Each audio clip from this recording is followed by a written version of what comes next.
নমস্কার, আমি দেবপ্রসাদ গাই চলে এলাম আপনাদের সামনে কিছু কথা বলার জন্যে। তো কথা বলার আগে আজকে কেন যেন বারবার আমাদের সংবিধান রচয়িতা বাবা আম্বেদকরের কথা বারবার মনে পড়ছে। কারণ এই সংবিধানে উনি তো ভারতবর্ষ কীভাবে চলবে, আইন কানুন নিয়ম সম্পর্কে অনেক কিছু উনি লিখে গেছে। কিন্তু উনি একটা জায়গায় শক্তপোক্ত করে লিখতে পারেননি আমার মনে হচ্ছে। সেটা হচ্ছে যে কোনো নির্বাচিত মুখ্যমন্ত্রী যখন আবার পুনরায় নির্বাচনে হারার পর সে পদত্যাগ করে না এবং পদত্যাগ করার ইচ্ছা পোষণ করে না, তখন তাকে কি করতে হয় বা কিভাবে তাড়াতে হয় সেই কথাটা হয়তো উনি লিখেছে কি লেখেনি, যারা সংবিধান ভালো করে পড়েছেন তারা একটু আমাকে কমেন্টসে জানাবেন। তবে আমার মনে হয় ওনার লেখা উচিত ছিল যে নির্বাচনে হারার পর কোনো মুখ্যমন্ত্রী যদি পদত্যাগ করতে না চায় তাহলে যে যার বাঁশঝাড় থেকে বড় বড় লম্বা লম্বা বাঁশ কেটে, একদম 2.5 হাত সাইজের বাঁশ কেটে লাঠি ঠেঙা নিয়ে পিটিয়ে পদত্যাগ করানোর বিধান রচনা করতে হতো। কারণ এটা করতে হতো কেন বা কি কারণ, এই কথাটা এতদিন পরে উঠল। এত বড় নির্লজ্জ, এত বড় নির্লজ্জ এইভাবে বেহায়ের মতো হেরে যাওয়ার পরেও পদত্যাগ করার কথা ভাবতে পারছে না। লোভ, চুরি করে খাওয়া, পকেট মেরে খাওয়া, জনগণের টাকা মেরে খাওয়ার পরেও আরও খাওয়ার জন্যে সে চেয়ার থেকে ওঠার কথা ভাবতে পারতেছে না। এত বড় মানুষ নির্লজ্জ হয়, এত বড় নির্লজ্জ হওয়া মানুষ আমার জীবনে আমি দেখিনি। আমার মনে হয় অন্য মানুষ হলে এই হারের পরে নাকে খত দিয়ে ঘরে উঠে গিয়ে বলতো যে আমি চোর, সবাই আমাকে চোর বলে, ভাই আমি রাজনৈতিক সন্ন্যাস নিলাম, আমি আর রাজনীতি করব না, আমি যে দল তৈরি করেছিলাম এই দল আর কেউ করো না, এই দল আজকের থেকে একেবারে দেওয়ালে লেপে মুছে দেওয়ার মতো মুছে দিলাম। কেমন লজ্জা শরমহীন একজন মানুষ। আপনারা এর আগে কোথাও দেখেছেন কিনা, পৃথিবীর ইতিহাসে আছে কিনা, আমি অন্তত কোনো বইতে কোনো অভিধানে আমি খুঁজে পাইনি। তা যাই হোক, বলবো বন্ধুরা, আপনারা এই রকম একজন নির্বোধ, বেবোধ এবং মূর্খ জীবনে দেখেছেন কিনা আমি জানি না। এই মূর্খ যারা এতদিন ধরে চটি চেটেছে তাদের ভিতরে তো 2-4 জন শিক্ষিত মানুষ আছে। তারা কি তার কানের গোড়ায় গিয়ে বলতে পারছে না যে আর এই উলঙ্গ নাচ নেচে লাভ নেই, অনেক করেছেন, অনেক হয়েছে, এবার ঘরের ভিতরে ঘুমায় আপনার রিটায়ার্ডের বয়স, ঘুমায় সময় কাটান। এগুলো কি কি আর নেওয়া যাচ্ছে না। আর আপনারা যারা আমার পূর্ববঙ্গ থেকে এসেছেন উদ্বাস্তু মানুষ, আপনারা কি করলেন, একটা বৃহৎ অংশের মানুষ এই রকম একজন বেবোধ, নির্বোধ, মূর্খ, তার কথা শুনে আপনারা সিএতে আবেদন করলেন না। না করার ফল কি হলো? না করার ফল হলো আপনাদের ভোটার তালিকা থেকে নাম বাদ পড়ল। ভোটটা ভোটটা দিয়ে আপনারা বলতে পারলেন না যে ভাই আমি ভোট দিয়েছি, দেখো আমার হাতে কালি আছে।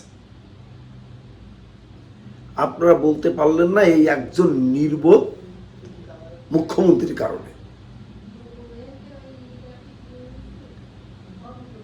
জীবনে অনেক কিছু আপনারাও দেখেছেন, আপনারাও অনেক কিছু ফেস করেছেন, এইরকম দেখেছেন। মানে গোহারা হারার পরেও লজ্জা নেই। ছোটবেলায় যখন মালটাল লাগালাগি করা হতো, তলে পড়ে গেলে ঠ্যাং একখানা তার ঘাড়ের উপরে তুলে দিয়ে বলতেন এই যে আমি এখনো উপরে আছি, আমি তলে পড়িনি এখন।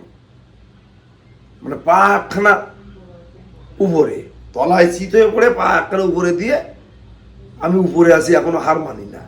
এনার হয়েছে এই অবস্থা। এত মানে ভালো ভালো লোক নিয়ে, বুদ্ধিজীবী নিয়ে, অনেক শিক্ষিত মানুষ নিয়ে একটা দল করা যায়, এটা আপনারা পৃথিবীর ইতিহাসে দেখেছেন। কিন্তু সমাজ বিরোধী চোর ছ্যাঁচড় নিয়ে একটা দল করা যায়, দল তৈরি করা যায়, তাই এই মানে এই যে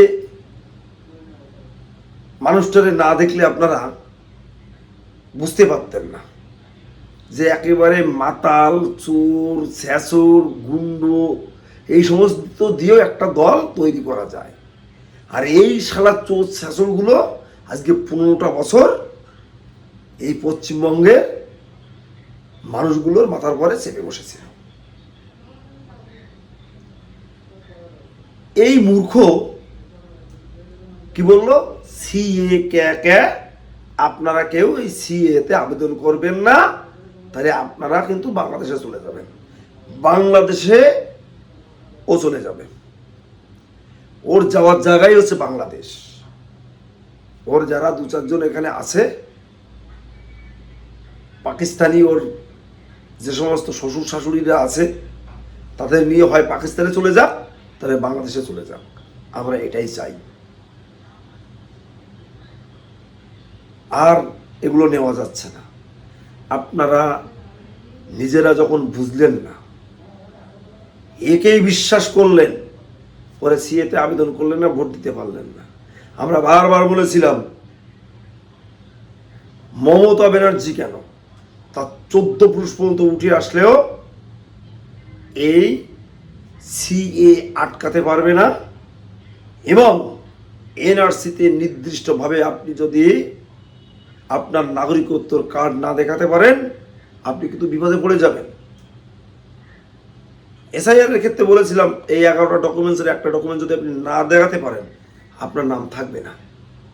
সাথে যদি আপনি সি এর কাগজটা দেখাতে পারেন, তাহলে নামটা থাকবে। তার কথা শুনিয়ে আপনারা কিন্তু সিএতে আবেদন করেননি।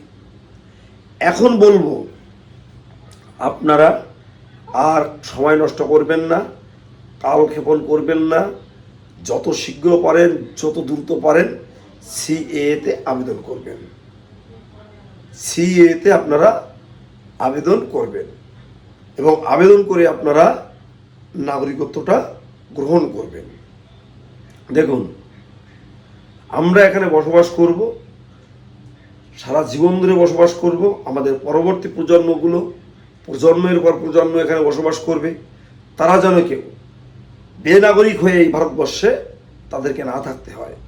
আজকে আপনি যদি নাগরিকত্ব স্বাদ গ্রহণ করেন, আপনার আগামী প্রজন্মের, আপনার ছেলে মেয়ে, তারপর আপনার তাদের ছেলে মেয়ে, তাদের ছেলে মেয়ে, তাদের ছেলে মেয়ে, এভাবে প্রজন্মের পর প্রজন্ম তারা কিন্তু একজন ভারতের আদর্শ নাগরিক হিসাবে এদেশে বসবাস করার সুযোগ সুবিধা পাবে। তাই বলবো, আপনারা ওই চোরদের কথা শুনেছিলেন, চোরদের সাথে যে সমস্ত হন্দর বন্দর গুন্ড অবস্থান পাড়ায় মাতব্বরি বদমাইশি করতো, তাদের কথা শুনেছিলেন। তাদের কথা শুনে যে ভুল করেছিলেন, সেই ভুলের মাসুল গুনে আপনারা আজকে সংশোধন হয়ে নিন। দেখুন, অনেক চোর, অনেক ওই আন্দর বান্দর আমাকে কিন্তু অনেক সময় থ্রেট করেছে, ফোনে করেছে, আপনারা জানেন, কমেন্টসে থ্রেট করেছে, আপনারা জানেন।